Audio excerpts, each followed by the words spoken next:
করার সময় এ দিয়েছে 2000 টাকা, বি দিয়েছে 3000 টাকা, এটা কি একদম ঠিক। এটাই তো টাইপ করে মানে তিনটে স্টার আমি এই টাইপটা দেবো, একটা স্টার কিন্তু আমি 4টে একে দিলাম, একে দুটো দিলাম। ঠিক আছে, অনেক সময় এই টাইপটা দেবো, দেয় না তো দেয়, বাট বেশি ভাগটা আমরা টাইপটা থেকে বেশি দিচ্ছি। এই প্রশ্নগুলো কি হয় না একদম দিন না, আমি প্রপার অঙ্ক লিখে পড়াবো, আগে জাস্ট আমি একটা দেখি লিখে পড়াবো, যখন তোমাদের আমি প্রপার খাতাও করে করে দেবো, ঠিক আছে খাতা। তো সেগুলো আমি এখানে ইম্পর্টেন্ট কোশ্চেন যখন আমরা আসছে, ঠিক আছে, পরে যে 3 নাম্বার টাইপটা এক্সাম্পল করবো, তারপরে ইম্পর্টেন্ট কোশ্চেন করবো, তো সেখানে একদম প্রপার লিখে আমরা পারবো। আজকে আমরা যে চ্যাপ্টারটা পড়বো সেটা হচ্ছে অংশীদারি কারবার। এটা সাধারণত তোমাদের মাধ্যমিকের যে বইটা রয়েছে গণিত প্রকাশ, তার 14 নম্বর চ্যাপ্টার। ঠিক আছে, তো এই চ্যাপ্টারটা দাদা কেমন না, আমি যখন তোমাদের মানে ম্যাথসের রোড ম্যাপ দিয়েছিলাম তখন চ্যাপ্টারের যখন আমি ডিফিকাল্টিটা বলেছিলাম, এই চ্যাপ্টারের যে ডিফিকাল্টিটা, এই ডিফিকাল্টিটা আমি বলেছিলাম মিডিয়াম হয়। এবার মিডিয়াম কেন হতো দাদা না, তার দুটো রিজন ছিল। দুটো রিজন কি না, অনেক লিখতে হয়, প্রথম অনেক লিখতে হয়, আর দ্বিতীয়ত কি হয় বলতো, অনেক না হিসাব করতে হয়, হিসাব করতে হয়, মানে অনেক যোগ করতে হবে বড় বড় সংখ্যার সাথে, আবার গুণ করতে হবে, তো তার জন্য একটু চাপ হয়। আর এখান থেকে মাধ্যমিকে দাদা কত নাম্বার আছে, মানে ওয়েটেজ যদি আমি বলি, যদি আমি এই চ্যাপ্টারটার ওয়েটেজ বলতে যাই, তাহলে মিনিমাম যদি খুব বেশি আসে তাহলে একটা 5 নাম্বারের প্রশ্ন দেখতে পাবে তোমরা, প্লাস একটা 2 নাম্বারের কোশ্চেন দেখতে পাবে, এবং একটা 1 নাম্বারে ছোট্ট তোমরা কি দেখতে পাবে গো, এমসিকিউ দেখতে পাবে। আর মোটামুটি বলতে গেলে হাইয়েস্ট আসতে পারে 8 নাম্বার, আর মিনিমাম ধরো 2 থেকে 5-এর মধ্যেই এটা ঘোরাফেরা করে, মানে হাইয়েস্ট 8 নাম্বার আসতে পারে, আর মিনিমাম কত নাম্বার আসতে পারে দাদা না, মিনিমাম আসতে পারে হচ্ছে তোমাদের 5 নাম্বার। তো এই চ্যাপ্টারটা পড়ার সময় আমরা কি করব না, হিসাবগুলো একটু ঠিকঠাকভাবে করব, আর একটু ল্যাঙ্গুয়েজে লিখে লিখে করব, তাহলেই পুরো নাম্বার পাওয়া যায়। তো প্রথমে আমরা জেনে নিই যে অংশীদারি কারবার জিনিসটা কি। তো প্রথমে আমরা জানবো যেটা হচ্ছে সেটা হচ্ছে অংশীদারি কারবার। তাহলে সংজ্ঞাটা কেমন হয় দাদা একবার দেখিনি না, দুই বা ততোধিক, দুই বা ততোধিক ব্যক্তি মিলে সংগঠন গঠনের মাধ্যমে, সংগঠন গঠনের মাধ্যমে যখন কোনো ব্যবসা শুরু করে তখনই তাকে কি বলে না, অংশীদারি কারবার বলা হয়, মানে একটা পার্টকে অংশীদারি কারবার বলা হয়। তাহলে কি বললাম না, অংশীদারি কারবারে এখানে আমি সংজ্ঞাটা লিখলাম কি না, দুই বা ততোধিক ব্যক্তি মিলে যখন একটা সংগঠন গঠনের মাধ্যমে, সংগঠন মানে একটা সাপোজ ধরে নাও কোম্পানি, যখন কোম্পানি গঠনের মাধ্যমে বা ব্র্যান্ড হতে পারে, তার মাধ্যমে যখন কোনো একটা ব্যবসা শুরু করে, ব্যবসাটা কোনো খাবার দোকানের ব্যবসা হতে পারে, ট্রান্সপোর্টের ব্যবসা হতে পারে, যে কোনো ধরনের ব্যবসা হতে পারে। ঠিক আছে, তো এই ক্ষেত্রে তোমরা কি দেখলে দাদা না, দেবজিৎ দা আমরা যেটা দেখতে পাচ্ছি যে এই যে অংশীদারি কারবারটা সংজ্ঞাতে সেটা হচ্ছে দুই বা ততোধিক ব্যক্তি মিলে। তাহলে দেবজিৎ দা যদি আমি এই ধরো একটা সাপোজ একটা হচ্ছে ব্যক্তি, এই ব্যক্তিটার নাম হচ্ছে এ ব্যক্তি দাদা, এই এ ব্যক্তিটা যদি কোনো একটা যদি ব্যবসা শুরু করে, কোনো একটা সাপোজ হচ্ছে যে এই ভদ্রলোক বা ভদ্র মহিলা খাবারের ব্যবসা শুরু করছে, খাবারের ব্যবসা শুরু করছে, তাহলে কি সেটাকে অংশীদারি কারবার বলা হবে? বলা হবে না। কেননা অংশীদারি কারবারে দেখো সংজ্ঞাতেই রয়েছে দুই বা ততোধিক ব্যক্তি মিলে যখন কোনো একটা সংগঠনের মাধ্যমে ব্যবসা শুরু করে তখনই সেটা অংশীদারি ব্যবসা। এইটা অংশীদারি, এটা ব্যবসা, এটা সাধারণত একটা ব্যবসা, বাট অংশীদারি, বাট এটা অংশীদারি কি হবে গো, ব্যবসা হবে? তোমরা বলবে যে না দেবজিৎ দা এটা অংশীদারি ব্যবসা হবে না। কিন্তু সাপোজ দেখা গেল এইখানে একটা এ ব্যক্তি আছেন, এইখানে একটা বি ব্যক্তি আছেন দাদা, তাহলে এরা দুজন মিলে যদি কোনো একটা ব্যবসা শুরু করে, যদি একটা খাবারেরই ব্যবসা শুরু করে, তাহলে সেটা কি অংশীদারি ব্যবসা হবে? এরা যদি মিলে যদি একটা ব্যবসা শুরু করে গো, তাহলে এই ব্যবসাটাকে কি আমরা বলতে পারি যে এটা একটা অংশীদারি কারবার? তখন তোমরা বলবে হ্যাঁ। তাহলে এই ব্যবসাটা কি হবে না, এই ব্যবসাটা হবে হচ্ছে পার্টনারশিপ বিজনেস, পার্টনারশিপ বিজনেস, তখন এটা বলা যেতে পারে। ঠিক আছে, আশা করি এই অবধি তোমাদের কাছে ক্লিয়ার হয়েছে। তাহলে আমি এই জায়গাটা মুছছি, এই জায়গাটা মুছলাম। তাহলে মাধ্যমিকে একটা ছোট প্রশ্ন হিসাবে দিয়েই দিতে পারে, বা স্কুলের পরীক্ষাতেও দিয়ে দিতে পারে কি না, অংশীদারি ব্যবসা শুরু করতে তাহলে মিনিমাম কতজনের দরকার দাদা না, তোমরা তখন বলবে যে অংশীদারি ব্যবসা হতে হলে, অংশীদারি ব্যবসা কি গো হতে হলে মানে মিনিমাম কতজনের দরকার? মিনিমাম 2 জনের প্রয়োজন হবে। এবার যদি সাপোজ আমি এই দিকটা যদি করি, এইখানে একটা লোক আছে এ ব্যক্তি, এইখানে একজন আছে তার নাম হচ্ছে বি, আর একটা এখানে রয়েছে ছেলে তার নাম হচ্ছে সি। এরা তিনজনে মিলে এই দিকটা, এরা যদি তিনজনে মিলে কোনো একটা ব্যবসা যদি পরিচালনা করে বা ব্যবসা একটা যদি খোলে, সাপোজ দেখা গেল খাবারের ব্যবসা, কেননা এখন তো ফুড ব্লগিং তোমাদের ক্ষেত্রে খুব ট্রেন্ডে আছে, তাই না? হ্যাঁ, তো এদের মিলে যদি এরা একটা যদি ব্যবসা করে, তাহলে সেটা অংশীদারি ব্যবসার কি একটা উদাহরণ হতে পারে? তখন তোমরা বলবে হ্যাঁ হতে পারে, কেননা দুজনের বেশি আছে। বলো না, এখানে 1, এখানে 2, এখানে 3, তাহলে কি 2 জনের বেশি আছে, তাহলে এনারা যেই ব্যবসাটা করবেন তাহলে সেটাকে আমরা কি অংশীদারি ব্যবসা বলতে পারবো। আর অংশীদারি ব্যবসার ক্ষেত্রে এরা তো এই যে ব্যবসাটা সেটা তো অংশীদারি ব্যবসা, আর এনাদের কি কি বলা হয় না, এটাকে বলা হয় এই যে এই ব্যক্তিটা রয়েছে একে বলা হবে একটা কি অংশীদারগণ। মানে কি হচ্ছে, এরা হচ্ছে এই ব্যবসাটা, সাপোজ একটা খাবারের ব্যবসা, তাহলে কি হবে, ইনি একটা পার্টনার, ইনি একটা পার্টনার, ইনি একটা পার্টনার, তাহলে কি হবে অংশীদারি কারবারটা কি না 2 বা ততোধিক ব্যক্তি মিলে যখন একটা সংগঠন গঠনের মাধ্যমে কোনো ব্যবসা শুরু করে তখনই তাকে অংশীদারি ব্যবসা বলে দাদা। এবং অংশীদারি ব্যবসাটা যারা শুরু করে, এই যে এনারা 3 জনে মিলে শুরু করেছে, যারা শুরু করে তাদের অংশীদারগণ বলে। তাহলে কি না, যারা শুরু করে তাদের অংশীদারগণ বলে। আশা করি এতটা বুঝতে পারলে। চলো এবার আমরা ছোট্ট কয়েকটা কনসেপ্ট সম্বন্ধে জেনে নিই, যেগুলো তোমরা আগেও পড়েছো। যেমন হচ্ছে ফার্স্টে যেটা জানবো সেটা হচ্ছে আমরা জানবো হচ্ছে মূলধন। এটা তোমরা চ্যাপ্টার নাম্বার 2 এবং চ্যাপ্টার নাম্বার 6 পড়েছো। তো তাও একবার এইখানে যেহেতু মূলধন ব্যাপারটা রয়েছে, তো তাই জন্য আমি একটু বলে দিই। মূলধন ব্যাপারটা কি না, কোনো ব্যবসা, আমি নিজের মতো লিখছি, হ্যাঁ, কোনো ব্যবসা শুরু করার সময়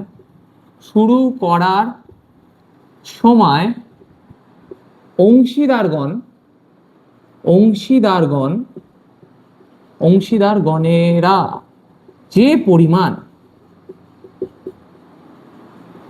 টাকা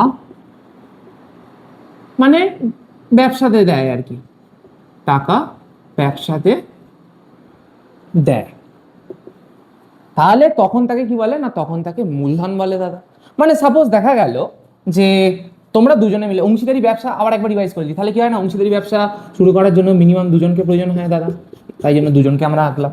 এই লোকটার নাম এ বলে দিলাম, এই লোকটার নাম বি বলে দিলাম। এরা দুজনে মিলে কি ব্যবসা করছে দাদা, এরা দুজনে মিলে খাবারের ব্যবসা করছে দাদা। এটা রিক্যাপ করাচ্ছি আগেরটা, হ্যাঁ, আগের যে শর্টটা মানে টেকটা নিলাম তার রিক্যাপ। তাহলে এটা এ ব্যক্তি, এটা বি ব্যক্তি, এরা দুজনে মিলে একটা ব্যবসা করছে, কিসের ব্যবসা না খাবারের ব্যবসা। তাহলে এই যে ব্যবসাটা হবে, তাহলে কি অংশীদারি ব্যবসা হবে কি হবে না? আরে হবে কি হবে না রে ভাই, নিশ্চয়ই অংশীদারি ব্যবসা, অংশীদারি ব্যবসা, অংশীদারি ব্যবসা, অংশীদারি ব্যবসা, অংশীদারি ব্যবসা, তাহলে হবে, হলো তো। সাপোজ দেখা গেল এ যে রয়েছে, এ বলে ছেলেটি, সে ব্যবসাটা শুরু করার সময় 2000 টাকা দিয়েছিল, এবং যে বি যে ব্যক্তি রয়েছে সে শুরু করার সময় 3000 টাকা দিয়েছিল দাদা। তাহলে কি দাদা তুমি বলতে চাচ্ছ ব্যবসাটা শুরু করার সময় এ দিয়েছে 2000 টাকা, বি দিয়েছে 3000 টাকা, এটাকেই মূলধন বলবো? একদম ঠিক, এটাই হচ্ছে মূলধন। দেখো তাই লিখেছি, কোনো ব্যবসা শুরু করার সময় অংশীদারগণেরা, আর অংশীদারগণেরা কি না, অংশীদারি ব্যবসা এটা হচ্ছে তো, আর ব্যবসাটার নাম কি খাবারের ব্যবসা, এরা দুজন কি পার্টনার, তাই তো। তাহলে বাংলায় বলবো পার্টনার কি, যে এটাই হচ্ছে ভাই অংশীদারগণ। নাম্বার এটা অবতার নাম্বার 1, অংশীদারগণ অবতার নাম্বার 1, আর এটা অংশীদার কারবার অবতার নাম্বার 2। ঠিক আছে, তাহলে এ কত দিয়েছিল 2000 টাকা শুরু করার সময়, এ কত দিয়েছিল 3000 টাকা। তাহলে এর ক্ষেত্রে মূলধন কত, এ এর ক্ষেত্রে বা এ ব্যক্তির ক্ষেত্রে লিখলে আরো ভালো হয়, এ ব্যক্তির ক্ষেত্রে মূলধন কত না, সেটা হচ্ছে যে এ ব্যক্তির ক্ষেত্রে মূলধনটা কত গো, কমেন্ট করো 2000 টাকা। আর বি ব্যক্তির ক্ষেত্রে মূলধন কত, 3000 টাকা। আশা করি মূলধনের যে কনসেপ্টটা সেটা বুঝতে পারবে। চলো এবার আমরা অংশীদারি কারবারের শর্তগুলো জেনে নিই। কি দাদা না কি জানবো, আমরা এবারে জানবো হচ্ছে অংশীদারি কারবারের শর্ত। হেডিং দাও, অংশীদারি কারবারের শর্ত বলে। না ফার্স্টে যে শর্তটা সেটা হচ্ছে কি না, সাপোজ এটা তোমরা নিজেরাই ভাবো যে তুমি আছো, খুব সুন্দর তোমাকে আঁকছি, হ্যাঁ, এটা তুমি আর এটা হচ্ছে এটা তুমি, আর এটা হচ্ছে তোমার বন্ধু, এটা এ, আর এটা হচ্ছে বি, একটা ব্যক্তি। এবার তোমরা দুজনে মিলে একটা খাবারের দোকানের ব্যবসা করছো, খাবারের দোকানের ব্যবসা।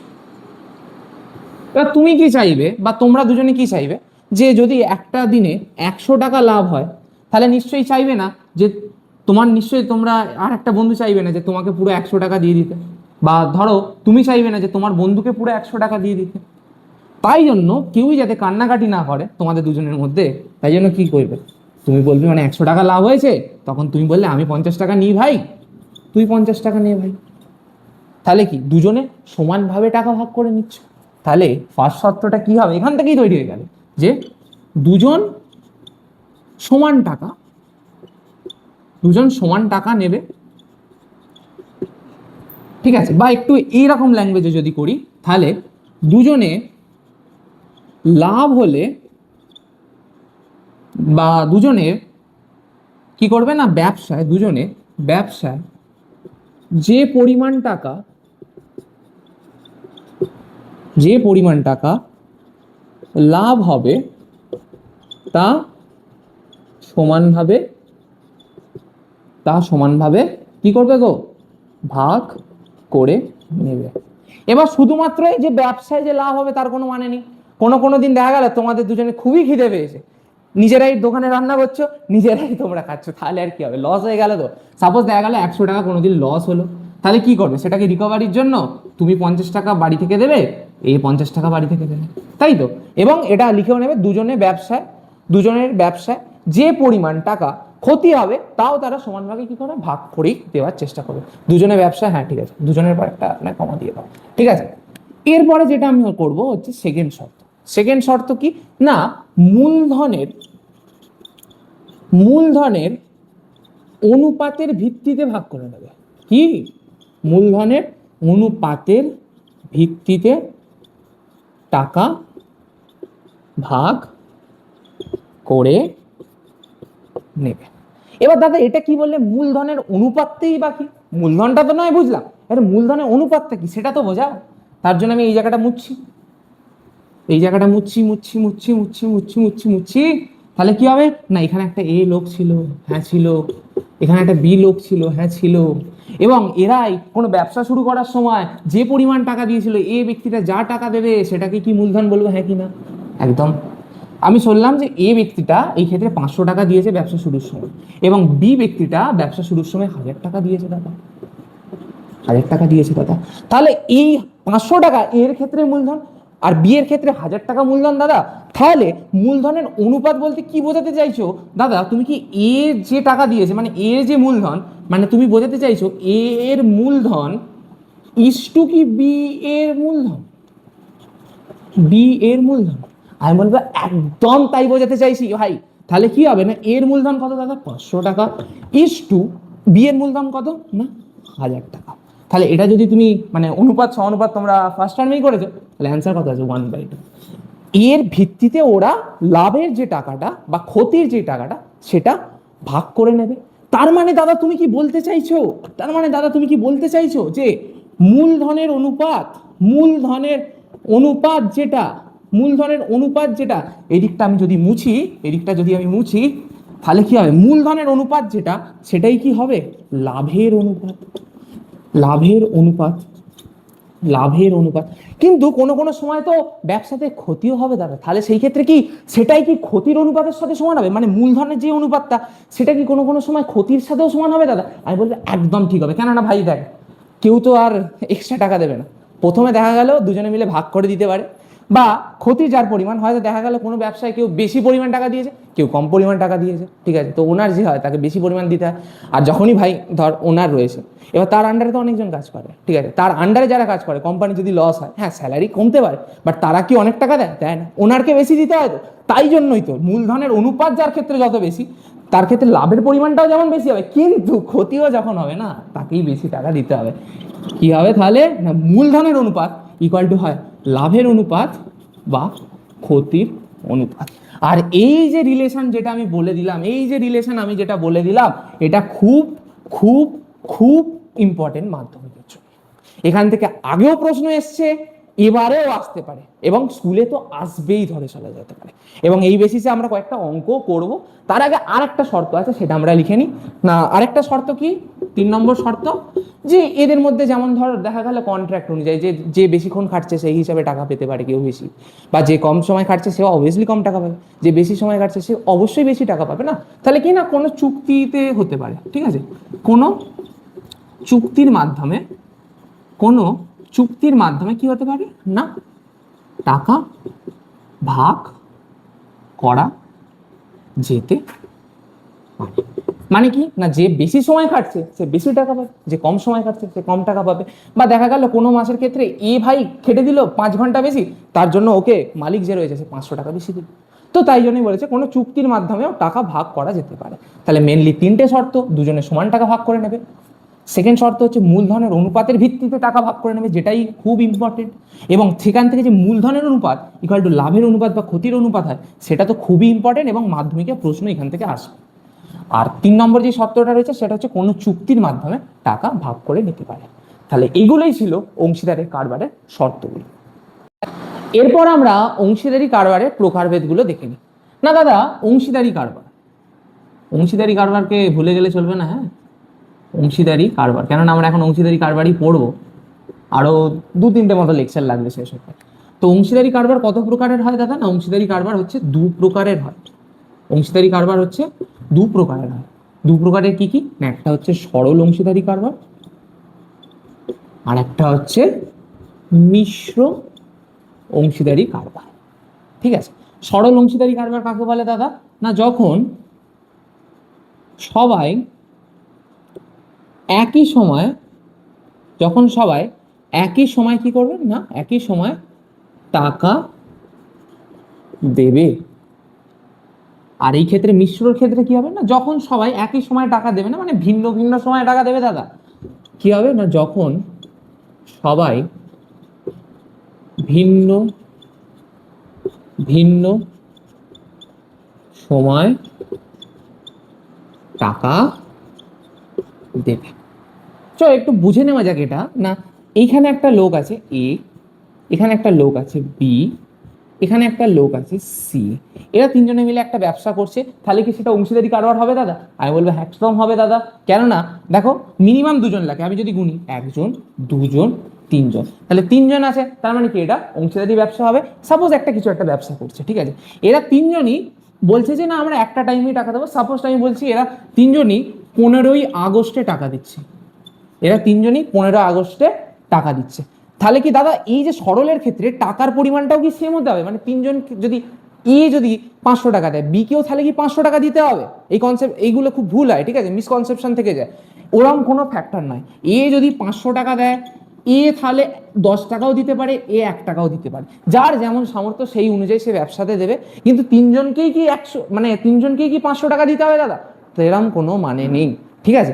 500 দিতে পারে, 1000ও দিতে পারে, 2000ও দিতে পারে, 100 দিতে পারে, 50 দিতে পারে, 10 দিতে পারে, 5 টাকা দিতে পারে, 1 টাকা দিতে পারে, 2 টাকা দিতে পারে, কিছু একটা পরিমাণ টাকা দেবে, ঠিক আছে। তাই জন্য মনে রাখতে হবে, সরলে অনেকে কিন্তু ভুল করে। সরলের ক্ষেত্রে কিন্তু মূলধনটা কিন্তু সবার মূলধন এক হবে না। সবার মূলধন এক হতে পারে, এক হতেও পারে, সবাই মিলে 500 টাকা দিয়ে করছে, ঠিক আছে, সেটাও হতে পারে, এক হতে পারে বা নাও হতে পারে। তেমনই সেমই কিন্তু মিশ্রতেও তাই। এই মিশ্রতেও এই লাইনটা তোমরা লিখে নিও, মিশ্রতেও কি সেমই লাইন, কেন টাকাটা ফ্যাক্টরি করে না। এই ক্ষেত্রে যেটা হচ্ছে ফ্যাক্টর করে সেটা হচ্ছে টাইমটা। দেখো, এই ক্ষেত্রে সবাই একই সময় টাকা দেবে, মানে কি টাইমটা এই ক্ষেত্রে ফ্যাক্টর করছে, আর এই ক্ষেত্রে সবাই ভিন্ন ভিন্ন সময় টাকা দেবে। একজন ধরো এদের মধ্যে থেকে যে 1 নম্বরে যে এই ব্যক্তিটা রয়েছে, এই ব্যক্তিটা 15ই আগস্ট টাকা দিচ্ছে। সেকেন্ড যে ব্যক্তিটা রয়েছে সে 16ই আগস্ট টাকা দিচ্ছে। থার্ড যে ব্যক্তিটা রয়েছে সে আগস্ট মাসে টাকা দিল না, আগস্ট চলে গেল, সে ডিসেম্বরে মাসে একদম টাকা দিচ্ছে, 25শে ডিসেম্বর টাকা দিচ্ছে, ঠিক আছে, 25শে ডিসেম্বর টাকা দিচ্ছে। কি না, কে কেনে বলছে যে টাকা আমার ব্যবসাতে, এটা আমার হচ্ছে কন্ট্রিবিউট, ঠিক আছে, এই হচ্ছে ব্যাপার। এই 25 তারিখে টাকা দিচ্ছে, মানে কি এই ক্ষেত্রে ভিন্ন ভিন্ন সময় টাকা দেবে লোকে, কিন্তু এই ক্ষেত্রে মানে সরলের ক্ষেত্রে একই সময় সবাই টাকা দেবে। আশা করি সরল আর মিশ্র অংশীদারি কারবারটা বুঝতে পেরেছো। এবার চলো দেখে নেওয়া যাক অংশীদারি কারবার থেকে কত ধরনের অঙ্ক আসতে পারে। না সাধারণত দুটো টাইপের অঙ্ক আছে, একটা হচ্ছে তোমার স্টেপ কেন লিখছি রে ভাই, টাইপ 1 এর অঙ্ক যেটা একদম ইজি হয়, আর একটা হচ্ছে টাইপ 2 এর অঙ্ক যেটা সাধারণত পরীক্ষায় করতে হবে। ঠিক আছে, মানে সব স্কুলের পছন্দের হচ্ছে টাইপটা হচ্ছে এইটা, মানে 3টে স্টার আমি এই টাইপটাকে দেবো, একটা স্টার কি আমি 4টে একে দিয়ে দিলাম, একে 2টো দিয়ে দিলাম। ঠিক আছে, অনেক স্কুলে এই টাইপটা থেকেও কোশ্চেন দেয়, দেয় না তা না, এখান থেকেও দেয়, বাট বেশিরভাগটা আমরা টাইপ 2টা থেকেই বেশি দেখতে পাই স্কুলে। এই প্রশ্নগুলো কি হবে না একদম একদম ইজি ভাবে, একদম ইজি ভাবে যখন করাবো টাইপ 1 আজকে মেনলি আমি করাবো, টাইপ 2টা পরের দিন করাবো, তো বুঝে যাবে কিভাবে করবো। একদম ইজি ভাবে কোশ্চেন সলভ করা যাবে, কোশ্চেন সলভ করা যাবে। ঠিক আছে, আর সাধারণত কি কি জানতে চাইবে এখানে, বলবে যে লাভ কে কত টাকা পাবে, মানে লাভ কত, লাভ কত, প্রত্যেকে প্রত্যেকের লাভ কত জানতে চাইতে পারে, বা ক্ষতি হলে কে কত টাকা ক্ষতি দেবে, এরকম টাইপের, কে কত টাকা ক্ষতি দেবে এরকম টাইপের। আর এই ক্ষেত্রে মনে রাখতে হবে, এই ক্ষেত্রে বেশিরভাগটাই সবাই একটা টাইমেই টাকা দেয়, সবাই একটি নির্দিষ্ট সময়তেই টাকা দেবে, সবাই একই দিনে, সবাই একই দিনে টাকা দেবে। মানে বলবে না যে কেউ ধরো প্রথমে দুজন ব্যবসা শুরু করেছে, তারপরে কোথাও থেকে একটা ইচ্ছা গেল, লোক এসে ওদের ব্যবসাতে এসে জুড়ে বসলো, বলে একটা টাকা দিল, ওরকম হবে না। এখানে সাধারণত দুজন করলে ব্যবসা প্রথমেও দুজন থাকবে, শেষেও দুজন থাকবে, এবং সবাই একটা দিনেই, মানে একই দিনে, মানে দিন ওরম ভাবে তো বলা থাকবে না, মানে অঙ্ক শুরুতেই বলে দেবে যে 5,000 টাকা দিয়েছিল, এই 3,000 টাকা দিয়েছিল, ওরকম আর কি বলে দেবে যখন, তাহলে সেটা হয়ে যাবে একদম ইজিটাই টাইপ 1, যেটাই আজকে আমরা অঙ্কগুলো করবো তোমাদের, আর হোমওয়ার্কও দেবো, চাপ নেই। আর টাইপ 2তে যেটা হচ্ছে, এইখানে কি হবে না, এখানে সাধারণত তোমার মিশ্র অংশীদারি, ওই মিশ্র অংশীদারি কারবার রিলেটেড কোশ্চেন থাকবে, এটা সাধারণত সরল অংশীদারি কারবার রিলেটেড অঙ্ক থাকবে, আর এখানে কি হবে না মিশ্র অংশীদারি কারবার রিলেটেড অঙ্ক থাকবে। সেকেন্ডে কেমন ধরনের কোশ্চেন থাকবে দাদা, না সেকেন্ডে থাকবে বলবে যে কোন একটা লোক এসছে, কততম মাসে এসে সেই টাকাটা দিয়েছে, দেখা গেল একটা একটা লোক এসছেন, এসে ব্যবসাতে 10,000 টাকা দিয়েছে, কততম মাসে দিয়েছে সেটাই আনতে হতে পারে, বলবে যে কততম মাসে টাকা দিয়েছে, এরকম টাইপের কোশ্চেন আমরা দেখতে পাবো। ঠিক আছে, বা ধরো এই মিশ্র যেমন হচ্ছে থার্ড পার্সনের, যেমন থার্ড পার্সন একটা লোক, থার্ড পার্সন এসে আর কি করবে, ব্যবসাতে আসে থার্ড পার্সন, আসবে ব্যবসাতে, ঠিক আছে, এসে বলবে যে এত টাকা উনি দিয়েছেন, তাহলে সবার ক্ষেত্রে লাভ কতটা কি আছে না আছে, আর এই ক্ষেত্রেও সেই সেমই বার করতে দেবে, লাভ হলে কত টাকা, কে কত টাকা করে লাভ পাবে, বা ক্ষতি হলে কে কত টাকা করে ক্ষতিপূরণ দেবে, এরকম টাইপেরই সাধারণত কোশ্চেন আরে আসে। ঠিক আছে, তো টাইপ 1টা একদম ইজি টাইপ, সাধারণত সরল অংশীদারি থেকে, আর টাইপ 2টা হচ্ছে মিশ্র অংশীদারি থেকে কোশ্চেন থাকবে, এবং এই ক্ষেত্রেও লাভ ক্ষতি যেমন জানতে চাইবে যেমন হবে, এবং এই ক্ষেত্রেও সেম লাভ ক্ষতি জানতে চাইবে। চলো এবার কিছু কোশ্চেন তোমাদের যে গণিত প্রকাশ বইটা রয়েছে সেখান থেকে করা যাক। তো ফার্স্টে আমরা উদাহরণের যে প্রয়োগ এক আছে সেটা আমরা করে নেবো। তো একবার সৃজিতা চলে আসো, এটা একবার তুমি ধরো। এই ক্ষেত্রে দেখবে মূলধনটা, মানে আমাদের বইতে এত সুন্দরভাবে সব ছাপা হয়েছে, মানে কি বলবো, পরে দেওয়া রয়েছে কত টাকা মূলধন, কিন্তু অঙ্কতে বলে দেয়নি। তো সেই ক্ষেত্রে সেই হিসাবে বলো দিদির মূলধন কত বলেছে গো প্রয়োগ একে, তাহলে কি না দিদির মূলধন, আমি প্রপার অঙ্ক লিখিয়ে করাবো, আগে জাস্ট আমি একটা দেখিয়ে দিচ্ছি, লিখিয়ে করাবো যখন তোমাদের একদম প্রপার, আমি খাতাও প্রোভাইড করে দেবো, ঠিক আছে, সলিউশন খাতা। তো সেগুলো যখন এক্সারসাইজের এবং ইম্পর্টেন্ট কোশ্চেন সিরিজ যখন আমাদের আসছে, ঠিক আছে, এর পরের যে দিন আমরা টাইপ 2টার কিছু এক্সাম্পল করবো, তার পরের দিন ইম্পর্টেন্ট কোশ্চেন অ্যান্সার করবো, তো সেখানে একদম প্রপার লিখে আমরা করাবো। ঠিক আছে, তো আপাতত এমনি করাচ্ছি। তো দিদির মূলধন কত, দিদির মূলধন হচ্ছে 10,000 টাকা, আর তীর্থর মূলধন, আচ্ছা তীর্থর মূলধন 11,000 টাকা, 11,000 টাকা, আর তন্বীরের মূলধন 12,000 টাকা, বয় দীর্ঘই আছে না হর্ষই আছে, এর মূলধন 12,000, 12,000 টাকা। আমাদের স্টেপ কি ছিল? ফার্স্ট স্টেপটা যে অনুপাতে যে মূলধনের যে রয়েছে তার একটা অনুপাত বার করতে হবে। তাহলে তিনজনের মূলধনের অনুপাত কি হবে গো? 10,000 ইস্টু 11,000 ইস্টু 12। তাহলে করলে কি আসবে?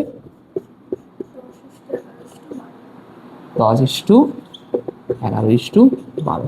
আর পাশেই আমি বলেছি আনুপাতিক ভাগারটা করে দেবো। তাহলে কি হবে? 10 প্লাস 11 প্লাস 12 করলে কত আছে? 33।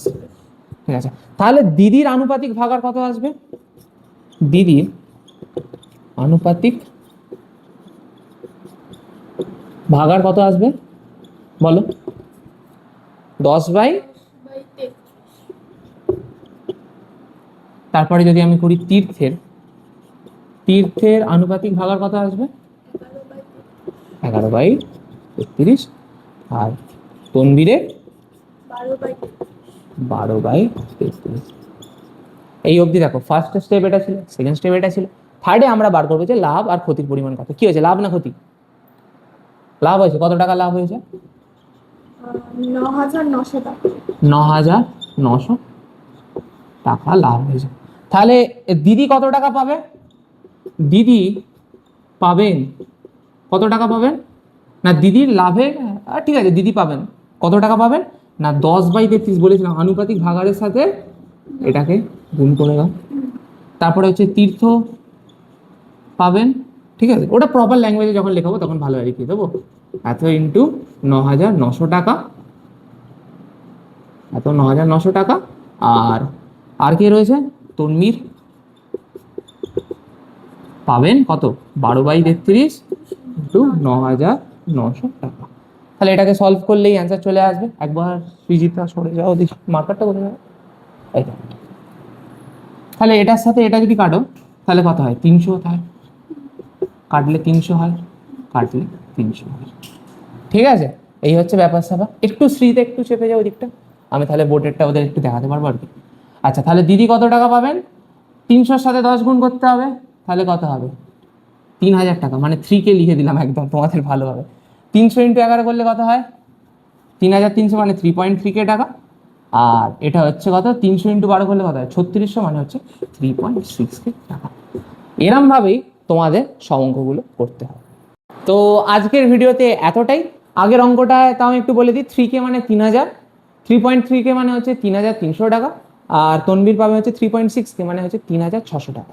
ঠিক আছে, তো তোমাদের আমি কিছু হোমওয়ার্কও দিচ্ছি, সেটা হচ্ছে প্রয়োগ 2 কোষে দেখি 14 থেকে 1 নম্বর অঙ্কটা করবে, 2 নম্বর অঙ্কটা করবে, আর 4 নম্বর অঙ্কটা করবে। এরপর আমরা টাইপ 2 এর কিছু অঙ্ক নিয়ে আলোচনা করব। এরপর মানে পরের ভিডিওতে দাদা, তো টাইপ 2 এর কিছু অঙ্ক নিয়ে আমরা আলোচনা করব, এবং তারপরের ভিডিওতে আমরা কোশ্চেন ব্যাংক, পিওয়াইকিউ প্লাস বইয়ের যে গুরুত্বপূর্ণ কোশ্চেনগুলো রয়েছে সেগুলো নিয়ে আলোচনা করব। তো আজকের ভিডিওতে এতটাই। ভিডিওটা কেমন লাগলো অবশ্যই কমেন্ট করে জানিও।